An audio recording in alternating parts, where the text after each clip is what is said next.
From Recorded Future News and PRX, this is Click Here.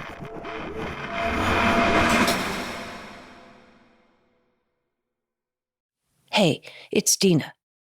Today, we're revisiting a story we first aired last year. We sat down with Dan Guido.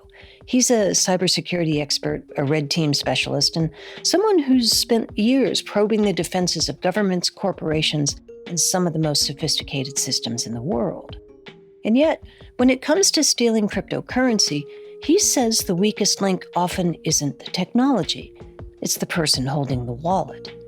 In this conversation, we talk about social engineering, the small manipulations, convincing stories, and carefully crafted deceptions that can unlock fortunes without ever breaking the code. Because hackers have learned something important. It's usually easier to hack a human being than a blockchain. Take a listen.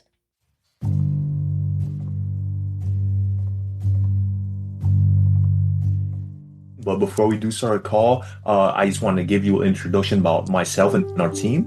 So my name is Benson. I'm currently part of... That's the voice of an actual hacker, not a voiceover or a recreation. And he's in mid-scam. Years now, and my background is mixed of tech and crypto. And joining alongside me, co-authoring this piece is Alex. We rarely get to hear something like this. No modulated voice, just a guy pretending to be a journalist looking to take over someone's computer. He's from a hacker group called Elusive Comet, and they don't use 0 days or ransomware. Their weapon of choice is charm and Zoom. And in a world of remote work and screen shares, that can be pretty dangerous. It's hard to pay attention to all these hacks because there's just so many of them.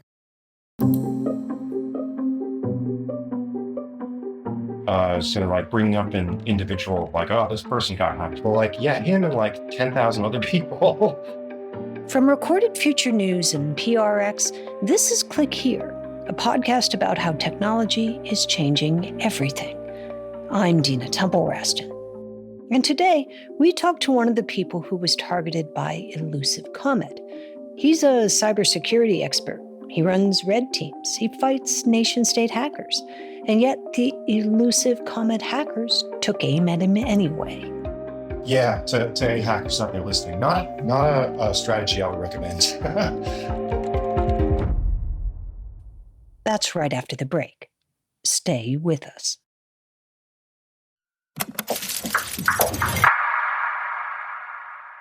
Dan Guido runs a cybersecurity company with a curious name, Trail of Bits. I like the name. There's a lot to like about it. There's a long story about that. It's alternately ancient Mayan death chant. It's like a punk rock band. Fun little play on words to describe the trail of digital evidence that you leave behind on computers. It's a company trusted by the likes of DARPA, Facebook, and a variety of crypto platforms. So you'd think that would put him off limit to hackers. It didn't.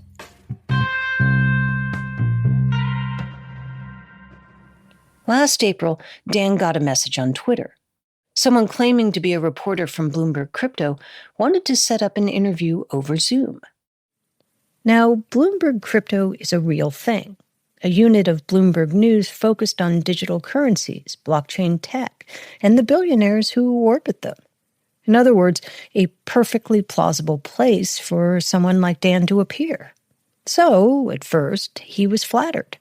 A journalist wanted to talk to him about crypto? Of course they did. And then the flattery wore off. And the flags, the red ones, started to wave.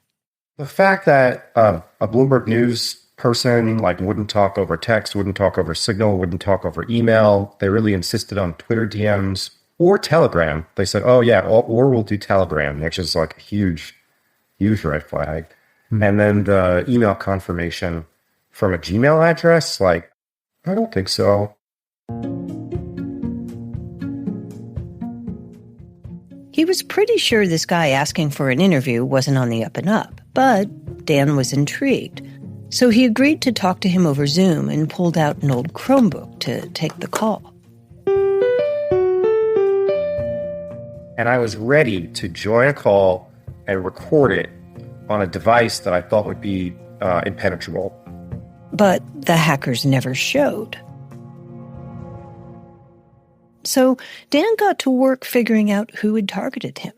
And he discovered that he'd been targeted in a hacking campaign launched by Elusive Comet.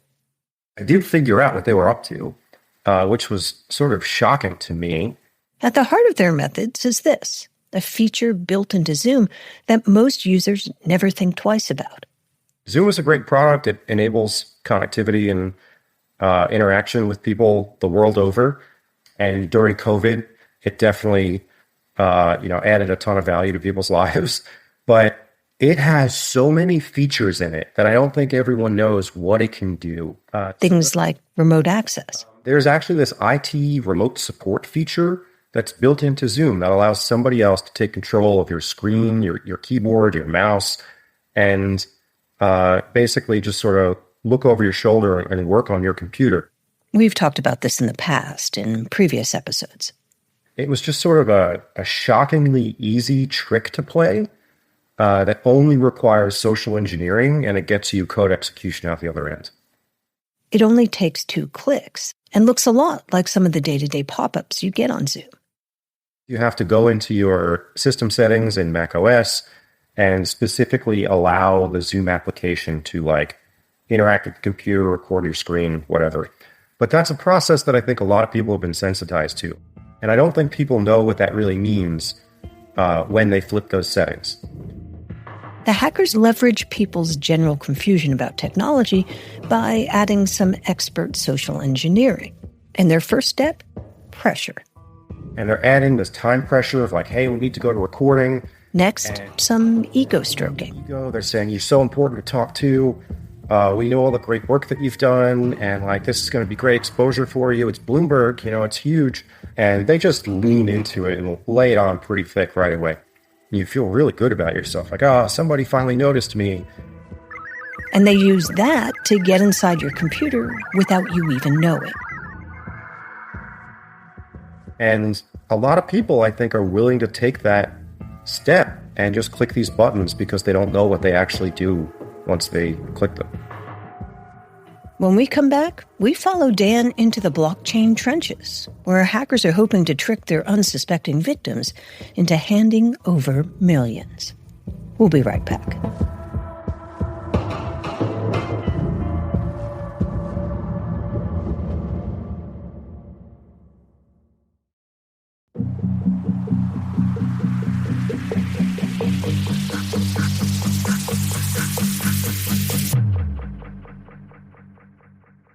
Hackers like the ones that targeted Dan Guido are usually looking for something really specific, a crypto wallet.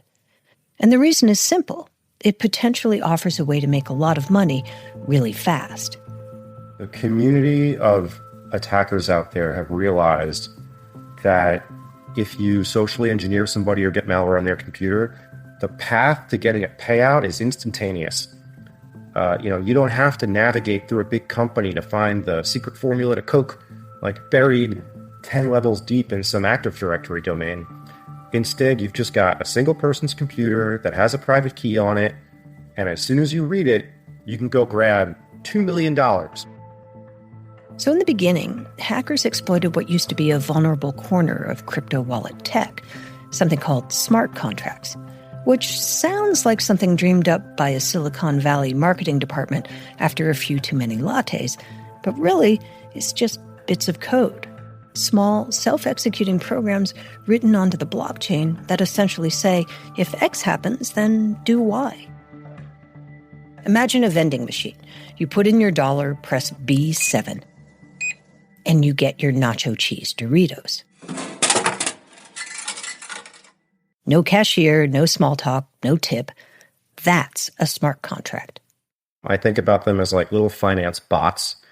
They follow their instructions and they can't do anything else. So, you could have smart contracts that provide loans, right? Anything you could imagine a piece of software doing, they'll do it. And a lot of smart contracts are wallets where people store crypto tokens. So they can be targets. Hack them and... It's like a financial piñata. And if you hit them hard enough and you find a way to exploit a vulnerability in them, you get all the cryptocurrency stored inside. So hackers went after them as a sort of low-hanging fruit. But these days, smart contracts are, well, smarter. They're no longer cardboard piñatas. Now they're made out of steel. People are writing smart contracts that are pretty reasonably complex. They're like multiple thousands, sometimes tens of thousands of lines long. So now it is harder to hack a smart contract on a blockchain than it is to just go after people's laptops and steal their private keys. And that wasn't true for the last 5 or 6 years. That really only flipped, I'd say, a couple months ago. It's become so much harder to hack a smart contract that hackers have had to innovate with things like this Zoom hack. And in a lot of ways, it's easier to just go after someone's laptop and steal their private keys than to try to hack a contract. Humans are a lot easier to fool. I mean, I feel like we've got enough evidence out there. Enough people have been hacked where this seems to be pretty clear.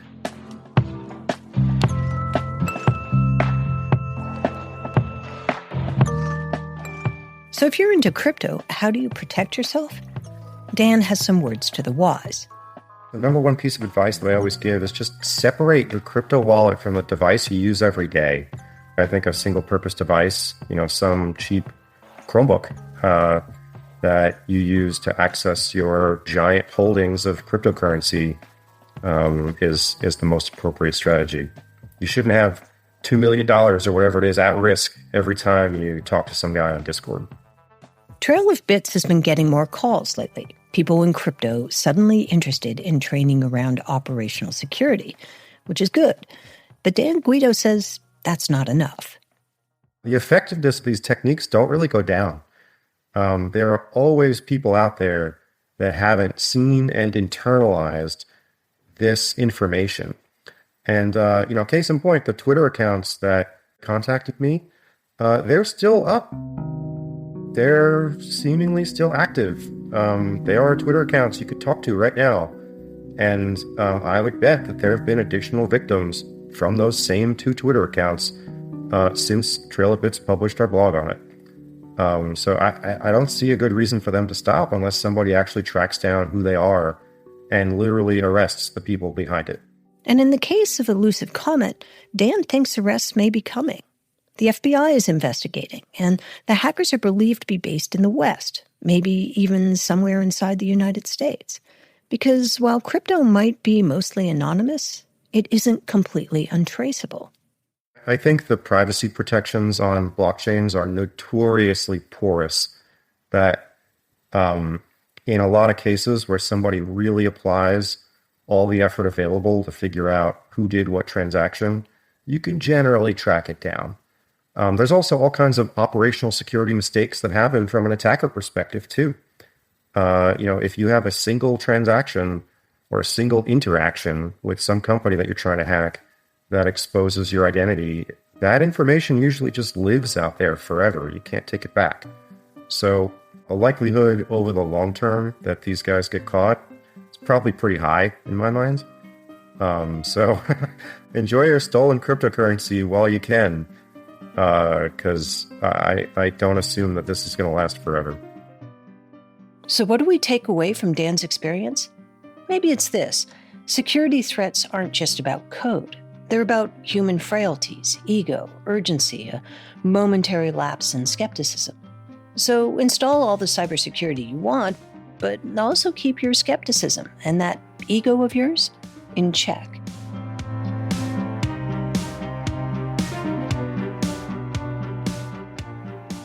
Click Here is a production of Recorded Future News and PRX. Today's show was written and produced by Megan Dietrich, Sean Powers, Erica Gutta, Zach Hirsch, and Maya Fawaz. It was edited by Karen Duffin and Sarah Cavedo, and fact-checked by Darren Ankrum. Original music is by Ben Livingston, with additional music from Blue Dot Sessions. Our staff writer is Lucas Riley, our illustrator is Megan Goff, and our sound designers and engineers are Jake Cook and Jesse Neiswanger. I'm Dina Temple-Raston, and we'll see you next week.